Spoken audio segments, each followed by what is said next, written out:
भरती प्रक्रियेतील खासगीकरण थांबवा, मनसेचा येवला तहसीलवर मोर्चा।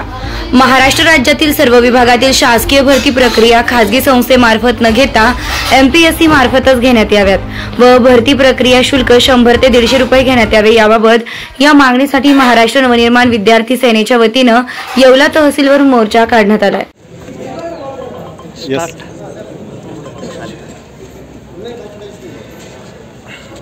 ज्या महाराष्ट्र शासनाने विविध विभागातील ज्या स्पर्धा परीक्षा घेतल्या जायच्या त्या मागील वर्षापासून काही संस्थांना देऊन ते खाजगीकरण केलं गेलं आहे।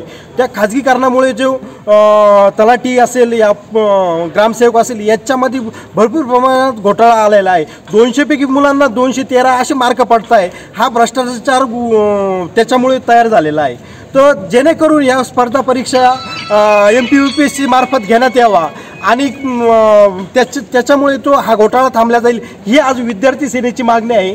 काय झालं आहे का ग्रामीण भागातील विद्यार्थी हा खूप गरीब घराण्यातून आलेला आहे आणि परीक्षा शुल्क पहिले 100 ते 150 रुपये घेतले जायचे, आता ते 1000 ते 1200 रुपये शुल्क घेतलं जाऊ राहिला। त्यामुळं आता जे परीक्षा फी भरल्यानंतर परीक्षा कॅन्सल झाली तर ती फी पण मुलांची परत मिळत नाही। हा प्रकार कुठेतरी थांबला पाहिजे आणि ती परीक्षा कमीत कमी केली पाहिजे, ह्या आज विद्यार्थी सेनेची मागणी आहे।